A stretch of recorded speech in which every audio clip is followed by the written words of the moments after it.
अस्सलाम वालेकुम everyone, this is Miya Akbar. Hope so आप सब लोग ठीक होंगे और मेरी वीडियोस आपको पसंद आ रही होंगी। आज जी हम लोग ECE 301 का लेक्चर नंबर 9 स्टार्ट करने जा रहे हैं। उम्मीद है कि आपको पिछले लेक्चर सारे समझ आए होंगे। तो चलिए जी अपनी वीडियो करते हैं स्टार्ट।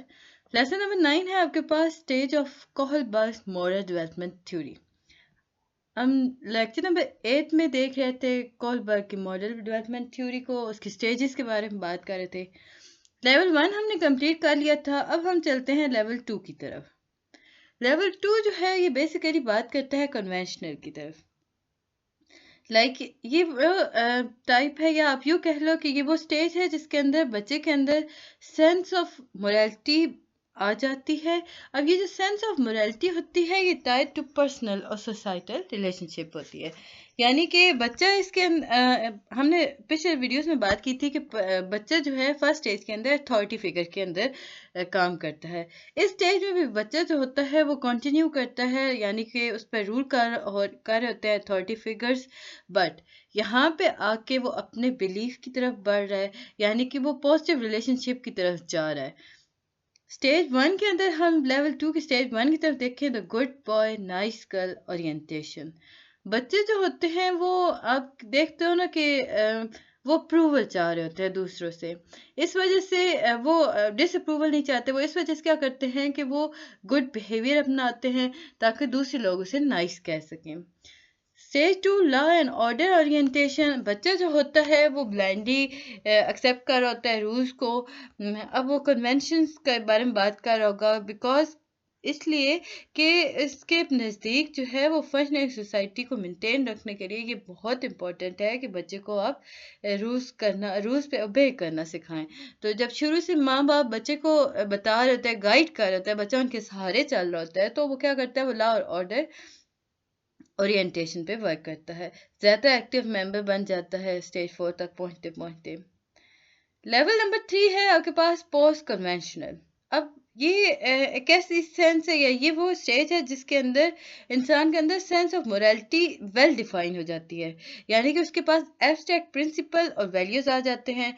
प्रिंसिपल्स टिपिकली हम इनमें लाते हैं बेसिक ह्यूमन राइट्स को, लाइक लाइफ हो गया, लिबर्टी हो गई, जस्टिस हो गया, वी रूल्स हो गए।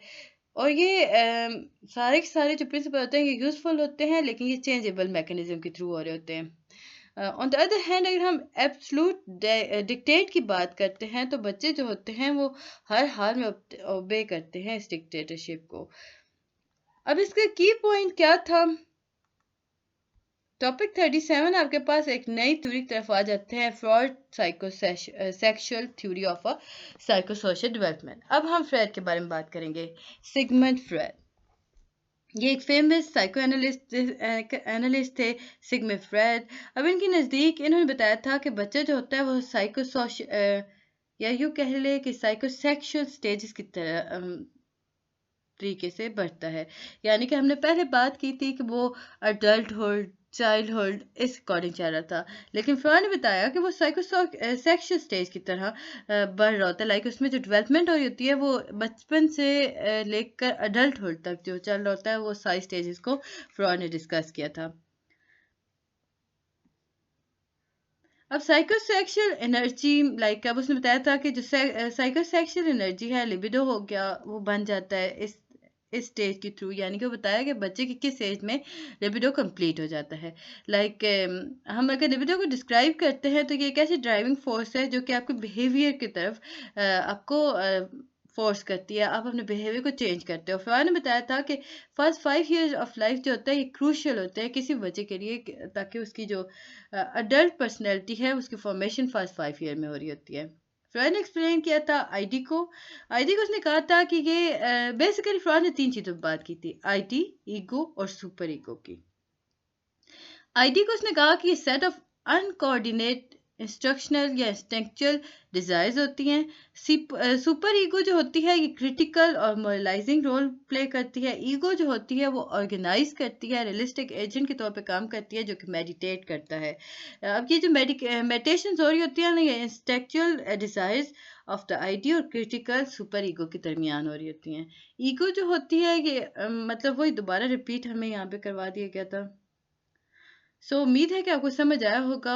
आईडी को उसने कहा कि अनकोऑर्डिनेट आपकी ये वो डिज़ायर्स होती हैं बेसिकली जो कि फुलफिल नहीं हो सकती। वो एक चाहते हैं, यानी काश ये हो जाता। सुपर ईगो क्या करती है, ये आपके मोरलाइज कर देती है आपको। एक यूँ कह लें कि सुपर ईगो जो होती है वो आपको मोटिवेट करती है, आपको ज़्यादा तेज़ी से उन डिज़ायर को फुलफिल करने की आपके अंदर मोटिवेशन बनाती है। अब ईगो जो है ये एक अच्छा बच्चे वाला काम कर रही है। ये क्या करती है, ये आईडी को भी कहती है कि तहम्मुल से काम लो, हर चीज़ काश पे नहीं चलती। सुपर ईगो को भी कहती है कि रुको, तुम आराम से रहो, हर चीज़ पे मत उकसाओ इसे। बेसिकली ईगो एक अच्छी चीज़ है और आईडी जो है वो अनडिजायर या अनकंट्रोल डिजायर्स होती हैं। ये आपको समझाने के लिए था, आप उसमें ये मत लिख दीजिएगा कि ये एक अच्छे बच्चे की तरह काम करती है। अब जी इसमें हमारे पास आती हैं टॉपिक नंबर 38 के अंदर स्टेजेस ऑफ साइकोसेक्सुअल डेवलपमेंट की। फर्स्ट स्टेज जो होती है उसे उसने कहा कि फवाद ने उसे बताया था कि ये ओरल स्टेज होती है। अब इसमें अगर हम देखें तो ये बस से 1 ईयर इसकी एज रेंज है। इसमें अगर हम देखें किस जोन पे बात की गई, दैट इज माउथ, यानी एजीनियस जोन जो है वो माउथ है। अब छोटा बच्चा जो होता है माउथ उसके लिए ना वाइटल रोल प्ले कर रहा होता है, लाइक वो ईट कर रहा होता है, वो अपने मुख्तलिफ नीड्स को फुलफिल कर रहा होता है थ्रू माउथ, यानी वो टेस्ट कर रहा है, सकिंग कर रहा होता है, ग्रेटिफाइंग हो रहा होता है, ग्रेटिफाइंग एक्टिविटीज़ वो कर रहा होता है। बच्चा जो होता है अपने माउथ की वजह से उससे सेंस ऑफ ट्रस्ट आता है, कंफर्ट फील होता है और स्टिमुलेशंस की वजह से। लेक्चर नंबर 10 को हम देखते हैं तो हमारे पास ये टॉपिक 39 के ऊपर एनल स्टेज आ जाती है। इसकी रेंज अगर देखी जाए तो 1 to 3 ईयर है। अब इसमें जो जोन है हमारे पास वो बाउल ऑफ ब्लेडर है, bowel of bladder control. According to Freud तो उसे बताया कि अगर आप इस स्टेज पे सक्सेसफुल हो जाते हो तो लाइक हम इस स्टेज की सक्सेसफुल कैसे देखेंगे। पेरेंट्स की जो अप्रोच होती है टॉयलेट ट्रेनिंग को लेकर, अगर वो बेहतरीन हो गई, बच्चा अच्छे से सीख गया, तो वो इस स्टेज में आके एक प्रोडक्टिव इंसान आ गया, यानी कि वो अपने आप पे उसने कंट्रोल करना सीख लिया, उसकी पर्सनैलिटी जो थी वो एक अच्छी बन गई। अगर यहाँ पे एक बात बताई गई थी कि अगर पेरेंट्स जो होते हैं अगर इस अप्रोच को लेके चले ना बहुत लीनियंट अंदाज में चले, तो फ्रॉड ने बताया था कि उन बच्चों के अंदर एनल एक्सप्लोसिव पर्सनैलिटी आ जाती है, लाइक वो मैसी हो जाते हैं, वेस्टफुल हो गए, डिस्ट्रक्टिव पर्सनैलिटी उनके अंदर आ जाती है। अगर पेरेंट्स जो होते हैं टॉयलेट ट्रेनिंग को लेके स्ट्रिक्ट हैं और बहुत जल्दी टॉयलेट ट्रेनिंग बच्चे को सिखा देते हैं, तो फ्रॉड के नज़दीक ये था कि जो एनल अटेंटिव पर्सनैलिटी होती है वो डेवलप हो जाती है बच्चे के अंदर। लाइक बच्चा जो होता है स्ट्रिंजेंट हो जाता है, ऑर्डरली हर चीज़ को करने का वो आदी हो जाता है, ऑब्सेसिव हो जाता है, यानी रिजिड भी हो जाता है। टॉपिक 40 है आपके पास द फेलिक स्टेज। अब फेलिक स्टेज जो है 3 to 6 ईयर इसकी रेंज है आपके पास। जोन इसमें जेनिटल हैं। अब बच्चा जो होता है ना इस स्टेज पर आकर ना वो मेल और फीमेल में उसका डिस्कवर वो कर लेता है डिफरेंस। अब बच्चा जो होता है वो अब समझ रहा है कि एनाटॉमिकल सेक्स डिफरेंस क्या है। उसने सेट इमोशन ऑफ कॉन्फ्लिक्ट देख लिया, उसने एरोटिक अट्रैक्शन से उसके पास आ गई, यानी कि वो अपने मुखालिफ जिन्स की तरफ अट्रैक्ट होना शुरू हो गया है। फ्रॉड ने कहा था कि जो ऑडिपस कम्प्लेक्स है वो बॉयज़ में पाया जाता है और इलेक्ट्रा कम्प्लेक्स वो गर्ल्स में पाया जाता है, और उसने इसके बारे में काफ़ी डिटेल में डिस्कस किया। लैटेंट स्टेज, ये रेंज इसकी जी आपके पास आती है 6 टू पबर्टी, यानी कि इसमें अगर जोन देखा जाए तो सेक्सुअल फीलिंग और इनएक्टिव। इस स्टेज के अंदर जो सुपर ईगो होती है वो कंटिन्यू कर रही होती है, डेवलप कर रही होती है, और आईडीज जो होती हैं वो आपकी एनर्जी इसको सप्रेस कर रही होती हैं। बच्चा जो होता है इसमें सोशल स्किल्स की तरफ जा रहा होता है, वैल्यूज, रिलेशनशिप्स अपने दोस्तों के साथ, अपने पीर्स के साथ, अडल्ट के साथ, और ये सारे रिलेशनशिप वो डेवलप कर रहा होता है आउटसाइड ऑफ द फैमिली। अब ये जो डेवलपमेंट हो रही है ना ईगो सुपर ईगो की, ये कंट्रीब्यूट करते हैं इस सारे पीरियड के अंदर। लाइक बच्चा जो होता है वो कंसर्न करता है अपने पीर रिलेशनशिप्स को, उसे अपनी हॉबीज का पता चल गया, उसे दूसरों के इंटरेस्ट का भी समझ आने लग गई। ये जो स्टेज है ये काफ़ी इंपॉर्टेंट होती है in the development of social communication skills और सेल्फ कॉन्फिडेंस। सेक्शुअल एनर्जी जो होती है ये सब्लिमेट की जाती है मुख्तलिफ एरियाज के अंदर, लाइक इंटेलेक्चुअल परस्यूट किया, सोशल इंटरेक्शंस हो रही होती हैं बच्चे को। टॉपिक नंबर 42 है आपके पास जो फिफ्थ स्टेज आती है, दैट इज जेनिटल स्टेज। अब ये स्टेज होती है पबर्टी टू डेथ होती है। इसमें जोन देखते हैं मेच्योरिंग, आप इसमें सेक्शुअल इंटरेस्ट की बात करते हो, अब जब हम बात करते हैं पुबर्टी की, जब पुबर्टी आ गई यानी कि आपका लिबिडो कंप्लीट हो गया, एक्टिव हो गया एक दफ़ा फिर से, तो आपके पास एक फाइनल स्टेज आती है, दैट इज साइकोसेक्सुअल डेवलपमेंट के अंदर। वो है जी कि इंडिविजुअल जो होता है वो उसके अंदर स्ट्रॉन्ग सेक्सुअल इंटरेस्ट आ जाते हैं अपोजिट सेक्स की तरफ। यानी कि ये वो स्टेज है जब बच्चा जो होता है वो या अब यूँ कह लो कि अगर ये स्टेज कंप्लीट कर लेती है सक्सेसफुली, तो बच्चा जो होता है वो वेल बैलेंस, वार्म, केयरिंग होता है। फ्रॉड ने बताया था कि जो प्रॉपर आउटलेट होता है ना सेक्सुअल इंस्टेंसिक का अडल्ट के अंदर, वो हेट्रोसेक्सुअल इंटरकोर्स के तौर पे होता है। यानी कि आप बच्चा जो होता है अपने मुखालिफ की तरफ अट्रैक्ट हो रहा होता है, फिक्सेशंस हो रही होती हैं, कॉन्फ्लिक्ट्स आ रहे होते हैं, और ये कॉन्फ्लिक्ट्स फिक्सेशंस इस स्टेज पे आके प्रिवेंट की जाती हैं। अब ये अगर प्रिवेंट हो जाती हैं तो इसके जो कॉन्सिक्वेंसेज होते हैं वो देखे जा सकते हैं कि जो सेक्सुअल परसुएशंस हैं या आप कह लो कि परवर्शंस में डेवलप हो जाते हैं। लाइक इसमें हेट्रोसेक्सुअल इंटरकोर्स चल रहा होता है। Topic number 43। अब हम चलते हैं पिगेट की। Piaget cognitive developmental theory of a psychosocial development. Piaget जो था इसने डिसएग्री किया इस आइडिया के साथ कि जो इंटेलिजेंस है वो फिक्स्ड रेट है। इसमें उसने बताया था कि जो कॉग्निटिव डेवलपमेंट है वो एक ऐसा प्रोसेस है लाइक जो कि बायोलॉजिकल मैच्योरेशंस और इंट्रैक्शन। अब ये जो इंट्रैक्शंस हो रही होती है ना, ये इन्वायरमेंट से हो रही होती है। अब ये कॉग्निटिव डेवलपमेंट जो होती है वो उससे काफ़ी इन्फ्लुएंस हो रहे होते हैं। अब उसने जी अपनी थ्योरी के अंदर इंपॉर्टेंट कॉन्सेप्ट बताया था। फर्स्ट उसने कहा था स्कीमा, यानी कि बिल्डिंग ब्लॉक ऑफ नॉलेज। ये एक ऐसा ऑर्गेनाइज पैटर्न होता है जिसके अंदर थॉट्स और बिहेवियर को ऑर्गेनाइज अंदाज में रखा जाता है, यानी कि जिसके नतीजे में आप किसी भी ऑब्जेक्ट के साथ इंटरेक्ट करते हो। एडॉप्शन, ये एक ऐसा प्रोसेस है जो इनेबल करता है ट्रांजिशंस को। अब ये जो ट्रांजिशंस हो रही होती हैं ये from one stage to other हो रही होती हैं, जो कि आप एडॉप्शंस के अंदर इसे डिस्कस करते हो, क्योंकि बार बार वो रिपीट में आ रहा है।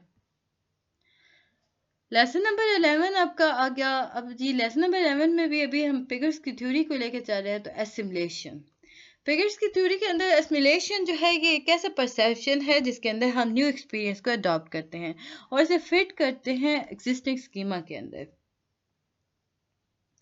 फिर आपके पास आता है एकोमोडेशन। एकोमोडेशन जो होती है ये एग्जिस्टिंग स्कीमा के अंदर क्या काम वर्क कर रही होती है, लाइक उसे अल्टर कर रही होती है, उसे हैंडल कर रही होती है, यानी अकोमोडेट कर रही होती है ताकि वो उसमें आप न्यू एक्सपीरियंस को ऐड कर सको।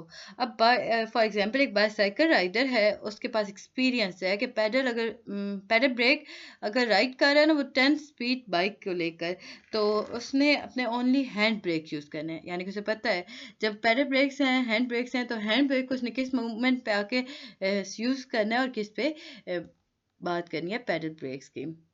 तो इस पता होने को बेसिकली आपका ये जो ईगो होता है इस पे वर्क कर रहा होता है, उससे आपको अकोमोडेट कर रहा होता है। देन आपके पास आता है इक्विलिब्रियम। इक्विलिब्रियम एक ऐसा प्रोसेस है जिसके अंदर आप रिस्टोर करते हो, बैलेंस करते हो। अब बैलेंस किस चीज़ में कर रहे हो? What was expected and was actually experience, यानी कि आपसे क्या तवक्को की गई थी, आप खुद क्या तवक्को कर रहे थे और आपने क्या एक्सपीरियंस किया, इसके दरमियान आपको ये इक्वेशन जो होते हैं ये बैलेंस करते हैं। टॉपिक नंबर 45 आपके पास आ जाता है सेंसरी मोटर स्टेज। ये वो स्टेज है जो कि स्टार्ट होती है एट बर्थ और एंड होती है अप्रॉक्सीमेटली एट एज 2, यानी 2 साल के बच्चे तक ये एंड हो जाती है। इस स्टेज के अंदर बच्चा जो होता है वो एक्सप्लोर करता है दुनिया को अपनी सेंसेस से, अपनी मोटर्स के से। फिर आपके पास आती है प्री ऑपरेशनल स्टेज। अब ये वो स्टेज है जो कि जनरली स्टार्ट होती है फ्रॉम एज 2 और ये लास्ट करती है until the child is about 6 to 7 year old.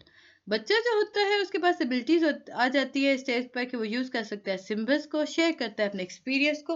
अब ये जो शेयर्स हो रही होती है कि दूसरे लाइक आप कह सकते हो कि दूसरों के साथ वो जो शेयर कर रहा होता है, इसमें वो रीजंस के बारे में बात करता है, अपने थॉट्स के अंदर प्रोसेस देख रहा होता है, कौन सी थॉट्स जो है वो इलॉजिकल है, कौन सी लॉजिकल है। बच्चा जो होता है इसमें वो लैंग्वेज यूज़ करना सीख लेता है स्टेज पर। उम्मीद है कि आपको समझ पसंद आ रहा होगा। आगे बढ़ने से पहले काइंडली मेरे चैनल को लाइक और सब्सक्राइब जरूर कर दीजिएगा। वीडियो पसंद आती है तो कमेंट किया करें, नहीं समझ आती तो मुझे पता कर लिया करें। कॉन्क्रीट ऑपरेशनल स्टेज, ये वो स्टेज है जो कि स्टार्ट होती है 6 to 7